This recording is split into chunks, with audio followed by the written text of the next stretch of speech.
بسم اللہ الرحمن الرحیم، اللہ کے نام سے جو رحمان اور رحیم ہے۔ وَلَقَدْ يَسَّرْنَا الْقُرْآنَ لِلذِّكْرِ فَهَلْ مِن مُدَّكِرٍ۔ ہم نے اس قرآن کو نصیحت کے لیے آسان ذریعہ بنا دیا ہے، پھر کیا ہے کوئی نصیحت قبول کرنے والا؟ تمام تر تعصبات سے ہٹ کر پہلے یہ سمجھیں کہ تقلید کسے کہتے ہیں اور اس کا حکم کیا ہے۔ لفظ تقلید قلد یقلد تقلید، اس کا عربی میں معنی ہے، قلدہ کا معنی ہے جعل الشیء فی عنق غیرہ مع الاحاطۃ بہ، کسی کی گردن میں کوئی چیز ڈالنا، کوئی پٹا، کوئی قلادہ، یہ عربی لغت میں اس کا تقلید کا معنی ہے۔ کوئی جب کسی کی بات مانتا ہے تو اس کو بھی تقلید کہتے ہیں، اس لیے کہ تقلید کرنے والا اور کسی کی بات ماننے والا بھی اسی کے قول کی حکایت کرتا ہے اور اس کے طریقے پر چلتا ہے اور اس کی بات مانتا ہے۔ یہ تو اس کا لغوی معنی ہے، اور لغت میں اس کے کئی معنی اور بھی ہیں، ہم یہاں اختصار سے اس مسئلے کا ذکر کریں گے۔ اصطلاح شریعت میں تقلید کا معنی ہے قبول قول الغیر من غیر حجت، کسی کی بات ماننا اور قبول کرنا بغیر حجت اور دلیل کے۔ اب بغیر حجت اور دلیل کے کسی کی بات ماننا، اس کو تقلید کہتے ہیں۔ بغیر حجت کا یہ معنی ہے کہ یعنی آپ کو اس حجت کا پتہ نہیں ہے۔ بغیر حجت کے کسی کی بات ماننے کا ایک معنی تو یہ ہے کہ سرے سے اس بات کی کوئی دلیل موجود ہی نہ ہو، اس طرح کسی کی بات ماننا تو جائز نہیں ہے جبکہ وہ بات ہی بلا دلیل ہے۔ لیکن تقلید کی تعریف یہ ہے کہ کسی کی بات قبول کرنا جبکہ حجت اس کی اگرچہ موجود ہے مگر آپ کو نہیں معلوم، بغیر دلیل کی معرفت کے کسی کی بات ماننا، بغیر دلیل کی موجودگی کے کسی کی بات ماننا تقلید نہیں ہے، وہ تو غلط ہی ہے۔ بغیر دلیل کے بات ماننا، دلیل ہے لیکن آپ کسی کی بات مانتے ہیں اور وہ دلیل آپ کو نہیں معلوم، تو کیا آپ کسی کی بات مان سکتے ہیں؟ اس کو کہتے ہیں تقلید، کسی کی بات ماننا جبکہ اس کی دلیل آپ کو نہیں معلوم۔ تو ظاہر ہے کہ کسی دلیل کو ماننا تو تقلید نہیں ہوتا ہے۔ رسول اللہ صلی اللہ علیہ وسلم کے قول کو اور آپ کے فعل کو ماننا یہ تقلید نہیں ہے، اس لیے کہ آپ کا قول و فعل بذات خود حجت ہے، دلیل ہے۔ دلیل کو ماننے کو تقلید نہیں کہتے۔ یا جو دین کے ضروری اور احکام اور مسائل ہے اور جس پر اجماع ہے اور اجماع بذات خود دلیل ہے، تو اجماعی مسئلے میں کسی مسئلے کو ماننا تقلید نہیں ہوتا۔ کیوں؟ اس لیے کہ وہ حجت ہے، حجت کو ماننا تقلید نہیں ہے۔ تقلید یہ ہے کہ کسی مسئلے میں آپ کسی کی بات مانتے ہیں اس خیال سے کہ دلیل مجھے نہیں معلوم لیکن ان کے پاس دلیل ہے، تو میں ان پر اعتماد کر کے ان کی بات مانتا ہوں، اس کو کہتے ہیں تقلید۔ اب ان مسائل میں جو دین کے ضروری مسائل میں سے ہیں، جو کہ اسلام کے عام مسائل ہے، جس کو ہر عام خاص مسلمان جانتا ہے کہ وہ دین کی بات ہے، اور یا اجماعی مسائل ہے، تو اس میں تو تقلید کی حاجت اور ضرورت بھی نہیں ہے، اور وہ اس میں تقلید کرنا درست نہیں ہے، اس لیے کہ وہ دین کے عام مسائل ہیں، ہر عام خاص مسلمان اس کو جانتا ہے، اس میں کسی دلیل کی حاجت نہیں ہے۔ لہذا تقلید اس معنی میں کرنا کہ میں اس فلاں امام کی بات اس لیے مانتا ہوں کہ اس کا قول خود حجت ہے، یہ بالاتفاق جائز نہیں ہے، بالاتفاق بات کروں۔ اس کو وہ تمام علماء جو کہ مقلدین ہیں، جن کو ہم مقلدین کہتے ہیں، یا جو حنفی ہے یا جو شافعی ہے یا مالکی ہے یا حنبلی ہے، کوئی بھی اس کو تسلیم نہیں کرتا کہ ایسی تقلید کرو کہ فلاں امام کا قول بذات خود کوئی دلیل، وہ بذات خود دلیل نہیں۔ کسی امام کی بات ماننے کا صرف یہ اصول اور یہ طریقہ ہے کہ وہ امام قرآن و سنت کے دلائل کا علم رکھتے ہوئے قرآن و سنت ہی کی روشنی میں یہ مسئلہ بیان کر رہا ہے، اس لیے ان کی بات کو ہم مانتے ہیں، اس لیے نہیں کہ قرآن و سنت کی دلیل نہیں ہے اور امام کا قول بذات خود دلیل ہے کہ امام نے کہا ہے تو بس۔ اس معنی میں تقلید کو سب حرام کہتے ہیں۔ میں کہتا ہوں کہ تقلید حرام بھی ہے اور تقلید ضروری بھی ہے۔ حرام وہ ہے کہ جب آپ کسی عالم، کسی امام کے قول کو حجت سمجھ کر شارع کی طرح نص مانتے ہیں تو بالاتفاق ناجائز ہے، اور ضرورت وہاں ہے کہ جب آپ کا خود علم کمزور ہو اور آپ کو خود معلومات نہ ہو اور دلائل قرآن و سنت ہی کو آپ دلیل مانتے ہیں، مگر کسی عالم سے اس لیے پوچھتے ہیں کہ وہ ہمیں قرآن و سنت کے دلائل کے مطابق بتائے۔ اب میں وہ دلیل اگرچہ نہیں جانتا، لیکن اس عالم کے علم پر اور اس کی تقویٰ پر اور اس کی للہیت پر مجھے اعتماد ہے، تو میں اس کی جو رائے بیان کر رہا ہوں وہ صرف اس لیے بیان کر رہا ہوں کہ انہوں نے قرآن و سنت کی روشنی میں ہمیں سمجھایا ہے۔ ان ائمہ دین کی حیثیت معلمین کی سی، تقلید کرنے والے تقلید کو اسی معنی میں ہی لیتے ہیں، اور تقلید پر رد کرنے والے ہمیشہ اس پہلے معنی کے حساب سے رد کر رہے ہوتے ہیں۔ البتہ کسی امام کے قول کے ساتھ ایسا رویہ اختیار کرنا بھی درست نہیں ہے کہ کسی امام کے قول میں امکان خطا کو تسلیم ہی نہ کیا جائے کہ نہیں، امام کا قول کبھی غلط ہو ہی نہیں سکتا، یا یہ کہے کہ اس کا قول بذات خود حجت نہیں۔ یہ کہہ سکتے ہیں آپ کہ میں فلاں امام کی یا فلاں عالم کی جو یہ رائے مانتا ہوں، یہ اس لیے مانتا ہوں کہ وہ قرآن و سنت کے ماہرین تھے اور قرآن و سنت کا علم رکھتے ہیں، تو اس معنی میں تقلید جائز ہے اور پہلے معنی میں تقلید ناجائز ہے۔ اسی بات کو اب اس آیت کے ذیل میں دو باتیں بڑی کام کی ہے امام قرطبی نے، جو ہم نے تقریر کی ہے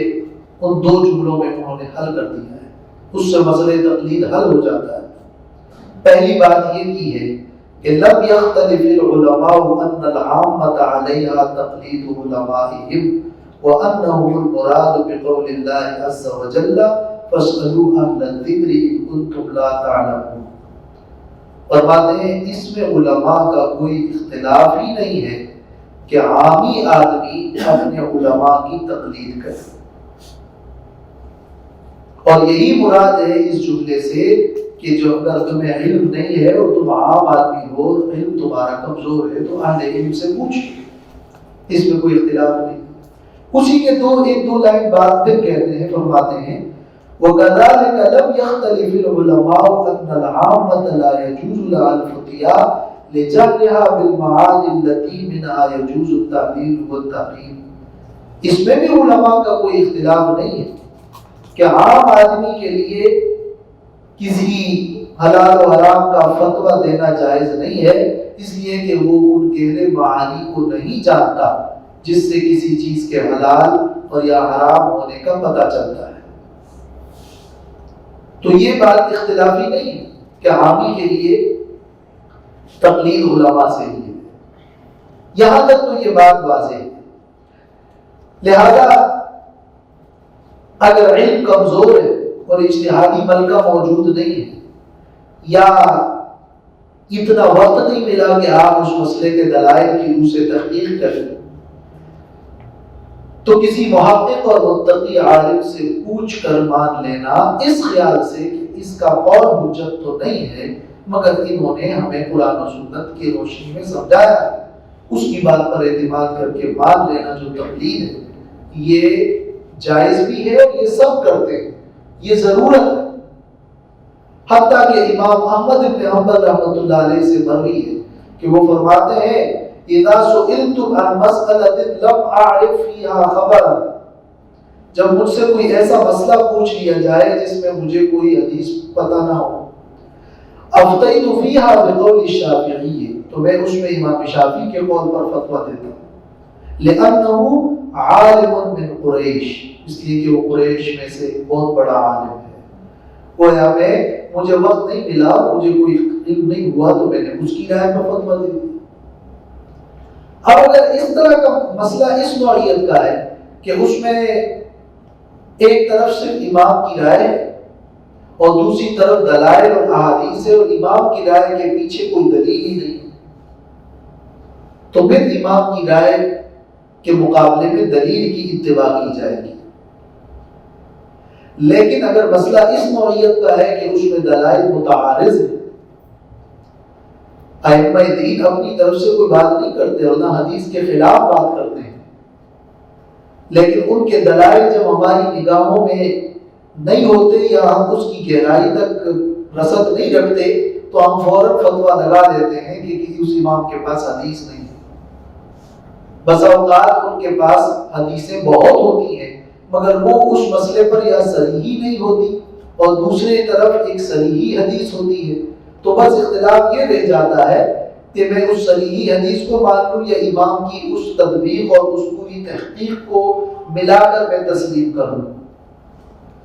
تو دو طرح کے لوگ امت میں دور صحابہ سے چلے کہ بعض نے ڈائریکٹ حدیث کو لے کر اس میں صحیح مسئلے پر عمل کیا اور بعض نے ان اصولوں کو بھی تسلیم کیا جو مجموع ما فی الباب احادیث سے ماخوذ تھی۔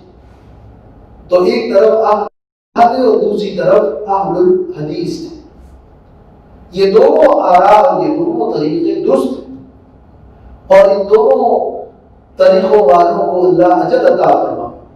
لیکن حدیث ہر باب میں آپ کو صحیح حدیث ہر مسئلے پہ تو نہیں ملے گی، وہ تو محدود مسائل میں آپ کو مل سکتی ہے۔ اور فقاہت کے اعتبار سے جو اصول امت کو ائمہ دین نے قرآن و حدیث کی روشنی میں بتائے ہیں، اس پر ان اصولوں پر تمام تر جزیات اور بہت سارے احکام اور مسائل حل ہوتے ہیں، اور یہ ان ائمہ دین کا امت پر احسان ہے۔ مقصود سب کا یہی ہے کہ رسول اللہ صلی اللہ علیہ وسلم کی اتباع ہو جائے۔ اب یہاں تک اتنی بات تو معلوم ہو گئی کہ مطلق تقلید کا کوئی انکار نہیں ہے، اور ایسی تقلید کہ جس میں کسی کے قول کو بذات خود حجت سمجھا جائے اس کو سب رد کرتے ہیں۔ تو تقلید حرام بھی ہے ایک قسم، اور تقلید لازم اور ضروری ہے، اور تقلید مطلق کی ضرورت ہے اور وہ جائز ہے۔ لیکن اب سوال صرف یہ رہتا ہے کہ تقلید کرنا کسی عالم کی رائے کو ماننے کا مطلب تو یہ ہے کہ آپ کسی عالم سے پوچھیں اور وہ آپ کو بتائیں، ان کے پاس دلائل ہیں، چاہے وہ دلائل بھی بتائیں یا دلائل علم میں نہ بھی آئے، آپ نے اس کی رائے پر اعتماد کر کے مان لیا، چاہے وہ امام ابو حنیفہ ہو، چاہے وہ امام شافعی ہو، چاہے وہ امام مالک ہو، چاہے اوزاعی ہو، چاہے سفیان ثوری ہو، چاہے لیث، کوئی بھی امام۔ اس میں پھر یہ ایک سوال یہ رہتا ہے کہ پھر چار امام کیوں ہیں، اور یہ سوال رہتا ہے کہ چار میں سے کسی ایک کی اتباع کیوں کی جائے۔ تو یہ یاد رکھیے قرآن اور سنت میں یہ تصریح کہیں نہیں ہے کہ امام صرف چار ہیں، اور یہ بات بھی نہیں ہے کہ کسی ایک ہی امام کی اتباع کرنا واجب لعینی ہی ہے کہ وہ آپ پر کوئی از خود اللہ کی طرف سے کسی حدیث میں واجب کی گئی ہے، ایسی بات نہیں ہے، بلکہ اس مسئلے کا تعلق انتظام اور تدبیر سے ہے۔ یعنی یہ چار ائمات اور معلمین دین تو بہت سارے ہیں، لیکن ان میں سے ان چار کو شہرت ملی، اور ان چار کی دوسری خصوصیت یہ ہے کہ ان چار کے ایسے منظم اور مرتب اور مدون اصول ہیں، اور ان کی ایسی کتابیں اور اتنے علماء ہیں اور پورا ایک ٹیم ورک ہے کہ جس طرح یہ چار مختلف ائمہ مسائل دین میں تحقیقات کر کے ان کے مرتب اور مدون اصول اور مسالک اور آراء قائم ہو گئی۔ لہذا اگرچہ سمجھانے والے اور ائمہ دین اور علماء اور بھی بہت سارے ہیں، لیکن ان میں سے شہرت چار کو ملی، اور ان چار کی فقاہت اصولی طور پر مدون اور مرتب اور مفصل۔ بس یہ چار اس لیے نہیں ہے کہ کسی حدیث میں آیا ہے کہ چار امام ہیں اور پانچواں ہیں، ایسی کوئی بات نہیں۔ پھر یہ کہ ان چار میں سے کسی ایک کی اتباع کی جائے یا چاروں کی، اب اگر کوئی دوسرے کی اتباع کرتا ہے تو دوسرے ائمہ کے تمام مسائل میں تمام اقوال تو آپ کو نہیں ملیں گے، ان کے اصول اس طرح مرتب اور منظم نہیں ہے، تو کسی ایک فقہی رائے کو اس میں سے تسلیم کرنا یا چاروں کو تسلیم کرنا وہ تو ایک ضرورت اور سلامتی ہے، لیکن چار میں سے کسی ایک ہی کی رائے پر عمل کرے تو وہ کیوں کرے؟ چاروں ہی ٹھیک ہے اور چاروں ہی کی فقاہت ہے اور چاروں پر آپ عمل کر سکتے ہیں، تو پھر ایک پر کیوں ہے؟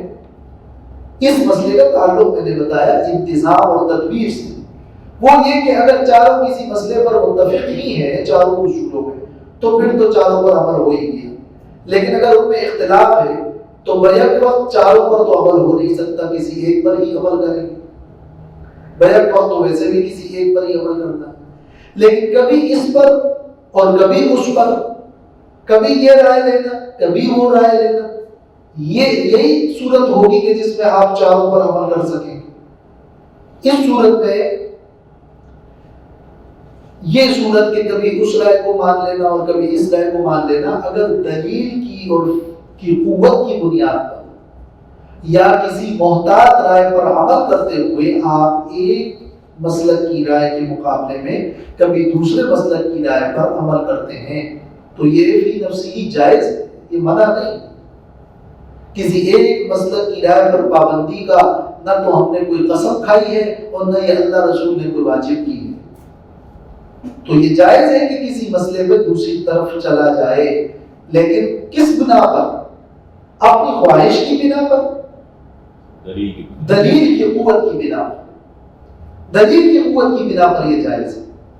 لیکن ظاہر ہے کہ دلیل کی قوت ہر عام خاص کو تو پتہ نہیں،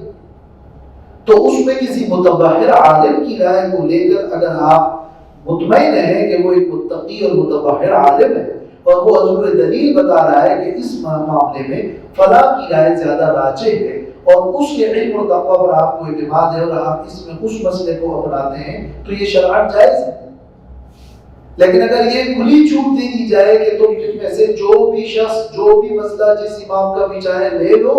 تو پھر ہوگا یہ کہ لوگ اپنے خواہش کی بنیاد پر یہ مسائل کبھی ادھر کبھی ادھر کبھی ادھر جائیں گے اور اصولوں کی کوئی پابندی نہیں ہوگی، تو یہ پوری فقاہت وہ فقاہت نہیں رہے گی بلکہ تلاعب بالدین اور دین کے ساتھ ایک کھیل ہو جائے گا۔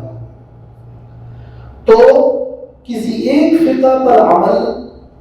کی بنیادیں صرف یہ ہے کہ اس میں آپ کے لیے سہولت ہے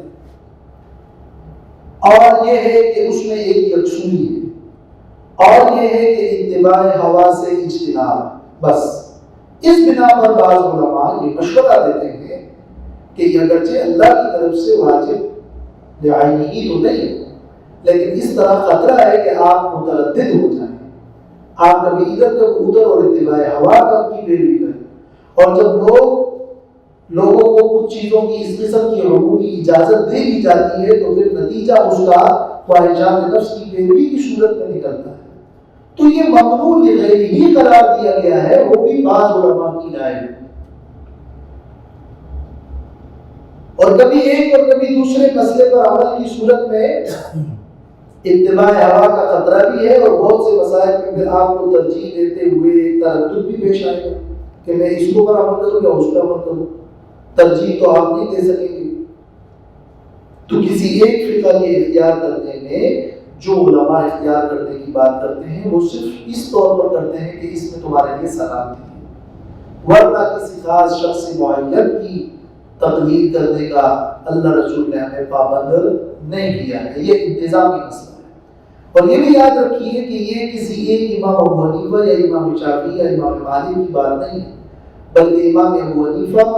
یہ پورے احناف اور ان کے پورے تمام علماء محدثین مفسرین کا ہر زمانے میں پورا ایک جامع مسلک ہے اور آراء ہے، وہ نام صرف ایک امام ابو حنیفہ کا لیا جاتا ہے مگر یہ پوری ٹیم ہے، اس کو کہتے ہیں احناف، اس کو کہتے ہیں ابو حنیفہ، کسی ایک عالم کا نام نہیں ہے۔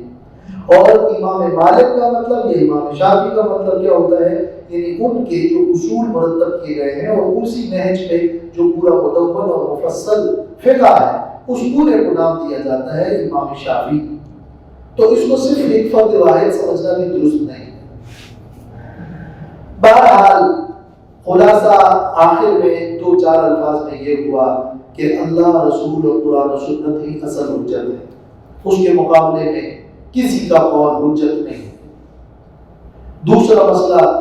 کہ ائمہ دین اور فقہاء کا مقام معلمین دین کا ہے، ان کا احترام بھی ضروری ہے اگرچہ کسی رائے میں اختلاف ہو، ان کی آراء میں امکان خطا تسلیم کرنا چاہیے، لیکن ان ائمہ دین کا امت پر احسان ہے کہ قرآن و سنت ہی کی روشنی میں انہوں نے ہمارے لیے اصول مستنبط کیے، اور کمزور علم والے لوگ اور عام لوگ وہ ائمہ دین پر اعتماد کریں گے، اس کے نتیجے میں ہی ان کے دین کے لیے سلامتی ہے۔ لہٰذا اس معنی میں تقلید مطلق یقیناً ثابت اور ضروری ہے۔ تیسری صورت ہے تقلید شخصی کی، تو وہ صرف ایک انتظامی مسئلہ ہے۔ 4 ائمہ ان میں سے کسی ایک امام کا تعین وہ اس بنا پر نہیں ہے کہ باقی سب غلط ہے اور یا ان کا اللہ نے ہمیں کوئی پابند کیا ہے، بلکہ وہ محض ایک انتظامی معاملہ ہے۔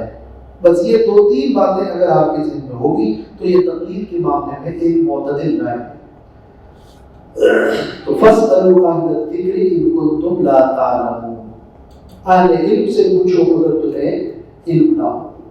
تو اس قسم کا مکمل جمود اختیار کرنا کہ بس میں جس یہ فلاں امام کی رائے مانتا ہوں اس کی رائے تو غلط ہو نہیں سکتی، اور اس کی رائے تو بس میرے لیے پتھر کی لکیر ہے، اس قسم کا ایک جمود اختیار کرنا جبکہ یہ پیچھے پس منظر نہ ہو، یہ بجائے خود غلط ہے۔